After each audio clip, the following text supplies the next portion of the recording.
नमस्कार मंडळी, आरतीज रेसिपी मराठीमध्ये तुम्हा सर्वांचे खूप खूप मनापासून स्वागत। आषाढी एकादशी जवळच आहे, तर सर्वप्रथम तुम्हा सर्वांना आषाढी एकादशीच्या खूप खूप शुभेच्छा। बऱ्याच जणांना उपवासाचे किंवा फराळाचे पदार्थ खाल्ल्याने, साबुदाणा, शेंगदाण्याचं कूट किंवा तळणीचे पदार्थ असल्याने खूप ऍसिडिटी होते, छातीमध्ये वगैरे जळजळ होते। तर आज आपण फक्त एक चमचाभर तेलामध्ये सोडा वगैरे काही न वापरता उपवासाचा हलका फुलका पदार्थ करतोय, जो पचायला अगदी हलका असेल, पोटभरीचा असेल आणि तुम्हाला कुठलाही त्रास होणार नाही। चला तर मग पटकन सुरुवात करूया। तर मंडळी, आजचे हे उपवासाचे पदार्थ करण्यासाठी किंवा आज आपण उपवासाची थाळी करतोय असं म्हणायलाही काही हरकत नाही। हे पदार्थ करण्यासाठी संपूर्ण साहित्य मोजायला एखादा कप किंवा वाटी सेट करून घ्यायची। इथे मी 1 कप भरून भगर घेतलेली आहे, म्हणजेच वरई, काही भागात उपवासाचे तांदूळ सुद्धा म्हणतात।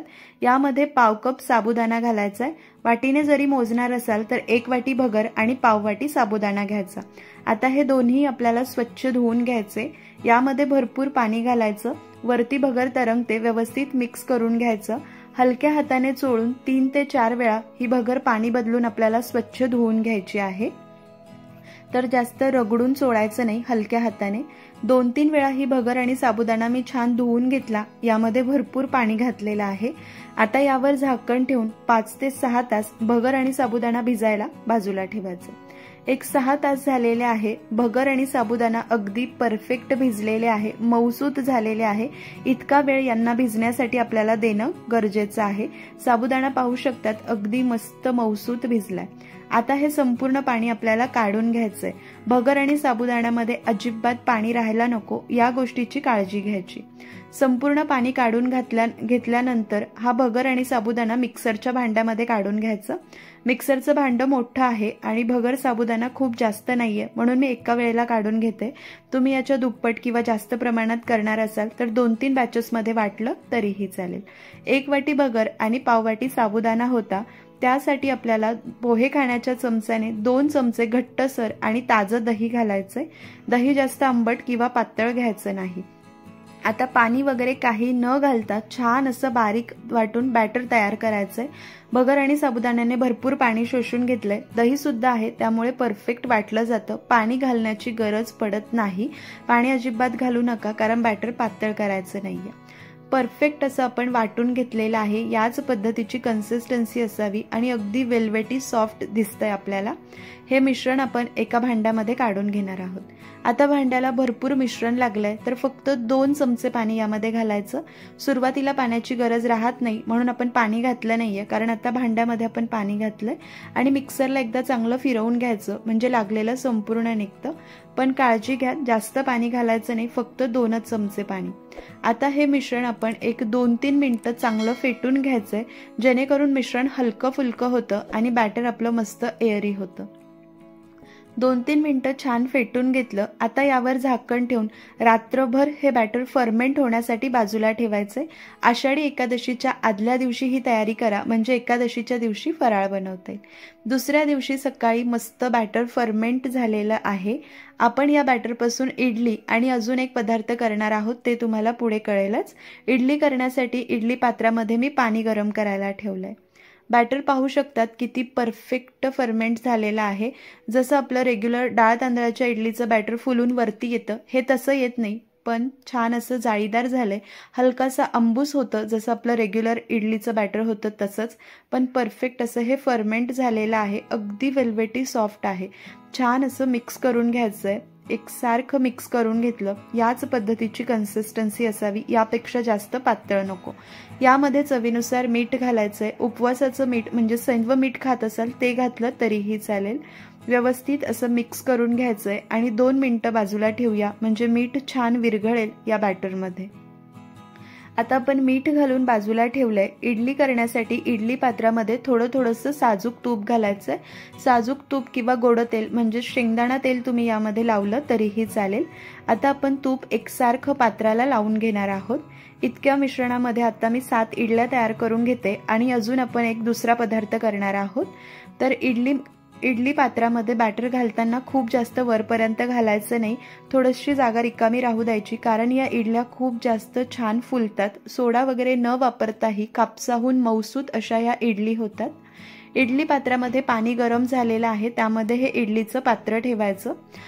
पाणी छान उकळतं असावं, त्यामध्ये तेव्हाच इडलीचं पात्र ठेवायचं, म्हणजे इडल्या छान फुलतात। आता मध्यम आचेवर 12 ते 15 मिनिटं आपण इडली मस्त वाफवून घेऊया। रेग्युलर इडली करतो त्याच पद्धतीने इडल्या आपल्या वाफवत आहेत तोपर्यंत आपण मस्त चटपटीत नारळाची चटणी करून घेऊया। इथे ओलं नारळ घेतलेलं आहे, त्याचे उभे लांब पातळ काप करून घ्यायचे। तुम्हाला किसून घ्यायचं असल्यास किसून घेतलं तरीही चालेल, हवं तर नारळाच्या मागचा पाठीचा भाग काढायचा असल्यास तो काढला तरीही चालेल। नारळाचे छान काप करून घेतलेले आहे, मिक्सरच्या भांड्यामध्ये काढून घ्यायचे। त्यानंतर हिरवी मिरची घालायची, चटणी थोडीशी तिखट छान लागते। यामध्ये चवीनुसार मीठ आणि पाव चमचा साखर घालायची। उपवासाला कोथिंबीर खात असल्यास कोथिंबीर घातली तरीही चालेल। सुरुवातीला पाणी न घालता आणि नंतर पाणी घालून छान पातळसर चटणी वाटून घ्यायची। मस्त चटपटीत अशी नारळाची चटणी वाटून घेतली आहे। थोडंसं पाणी सुद्धा घातलंय म्हणजे घट्ट जास्त राहणार नाही। तूप गरम केलंय, त्यामध्ये जिरे घातले, खमंग जिऱ्याची फोडणी यावर घालायची। तुम्हाला फोडणी नको असल्यास नाही घातली तरीही चालेल। चटपटीत अशी नारळाची आपली चटणी तयार झालेली आहे। इथे 12 ते 15 मिनिटं मध्यम आचेवर मी या उपवासाच्या इडली सुद्धा वाफवून घेतलाय। मस्त टम्म फुगलेले आहे, सुगंध सुद्धा खूप छान येतोय। हात लावून पाहायचा, अजिबात चिकटत नाहीये, म्हणजे इडली परफेक्ट झाली आहे। काही शंका असेल तर टूथपिक किंवा सुरी रोवून पाहिली तरीही चालेल। अगदी क्लीन निघते, अजिबात बॅटर लागून येत नाहीये, म्हणजे इडली परफेक्ट झालेली आहे। पाहू शकतात इडल्या किती स्पॉन्जी झाल्या। मी तुम्हाला पुढे दाखवेल सुद्धा। पात्र बाहेर काढून 10 मिनिटं गार करायचं, त्यानंतर इडली डिमोल्ड करूया।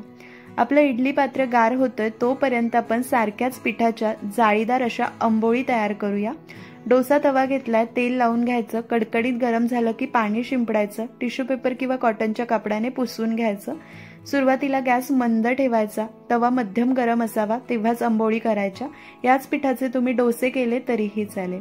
आता इडली करण्यासाठी बॅटर आपण थोडंसं घट्ट ठेवलं होतं, आंबोळी करायची आहे म्हणून अगदी थोडंसं पाणी घातलंय गरजेप्रमाणे। बॅटर खूप जास्त घट्ट किंवा पातळ नको आंबोळी करण्यासाठी। छान असं मिक्स केलेलं आहे, मीठ आपण आधीच घातलं होतं। तव्यावर आपण छान असं बॅटर घालून घेणार आहोत। 1.5 पळी बॅटर मी घालते, हलकसं पसरून घ्यायचं। आपल्याला माहित आहे आंबोळी जाडसरच असते, खूप पातळ करायची नाही। गॅस मध्यम ते मोठा ठेवायचा आणि आंबोळी भाजून घ्यायची। पाहू शकतात जशी जशी आंबोळी भाजली जाते भरपूर अशी छान जाळी सुटते। सोडा वगैरे काहीच वापरलेलं नाहीये, तरी अगदी कापसाहून मऊसूत स्पॉन्जी अशी आंबोळी होते। हवं तर थोडंसं तेल किंवा तूप आपण घालू शकतो, नाही घातलं तरीही चालतं, पण मी इथे थोडंसं शेंगदाणा तेल घालते। तर आपण मस्त अशी ही आंबोळी भाजून घेतलेली आहे। आंबोळी तसं तर एकाच बाजूने भाजली जाते, हवं तर पलटून सुद्धा भाजून घेऊ शकतात। खालच्या बाजूने एकसारखा रंग आलाय, वरतून मस्त जाळीदार झाली आहे। उपवासाची मऊसूत जाळीदार आंबोळी सुद्धा तयार आहे। याच पद्धतीने अजून काही आंबोळी मी तयार करून घेते। आंबोळी झालेली आहे, चटणी झाली आहे, इडली पात्र सुद्धा गार झालं। इडल्या लगेच डिमोल्ड होतात, अजिबात चिकटून वगैरे राहत नाही आणि किती स्पॉन्जी झाल्या त्या तर मी तुम्हाला दाखवतेच। इतक्या मिश्रणामध्ये जर तुम्ही आंबोळी केली नाही तर 14 इडल्या तयार होतात आणि इथे मी 7 इडल्या आणि काही आंबोळी करून घेतलेल्या आहे। तर इडली पाहू शकतात परफेक्ट आहे, पहा किती स्पॉन्जी झालाय, दाबल्यानंतर तुटत नाहीये, कापसाहूनही मऊसूत आहे। रेग्युलर डाळ तांदळाची इडली सुद्धा काय इतकी स्पॉन्जी होईल, इतकी ही उपवासाची इडली झालेली आहे। मस्त ही उपवासाची चटपटीत थाळी सर्व करून घेऊया। उपवासाची चटणी, मऊसूत इडली आणि जाळीदार आंबोळी। या आधीच्या व्हिडिओमध्ये मी उपवासाचे आतून पोकळ वरतून कुरकुरीत असे मेदूवडे दाखवले। ती रेसिपी पाहायची असेल तर डिस्क्रिप्शनमध्ये लिंक आहे आणि अजून भरपूर उपवासाच्या रेसिपींची लिंक सुद्धा डिस्क्रिप्शनमध्ये आहे। भजी आहे, इडली सांबर आहे, डोसा चटणी आहे, नक्की पहा।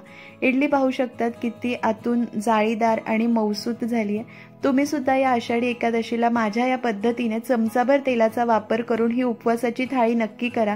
अजिबात थाळी खाल्ल्यानंतर ऍसिडिटी होणार नाही आणि पोटभरीची असल्यामुळे भूक लागणार नाही। चवीला अप्रतिम अशी झाली आहे, अजिबात कोणी म्हणणारच नाही की ही फक्त वरई आणि साबुदाण्यापासून झालेली आहे। चवीला अप्रतिम आहे। आंबोळी सुद्धा इतकी मऊसूत आहे, बोटाने जरी तोडायची म्हटल्यास तुटू शकते। नक्की या आषाढी एकादशीला ही थाळी करून पहा। तुम्हाला या थाळीची रेसिपी कशी वाटते मला कमेंट करून नक्की कळवा। रेसिपी थोडी जरी आवडली असेल तर एक लाईक करा, नातेवाईक मित्रमंडळीमध्ये शेअर करा। चॅनलवर नवीन असाल, सबस्क्राईब केलं नसेल तर नक्की सबस्क्राईब करून घ्या। परत भेटते अशाच एक छानशा रेसिपी सोबत, तोपर्यंत नमस्कार।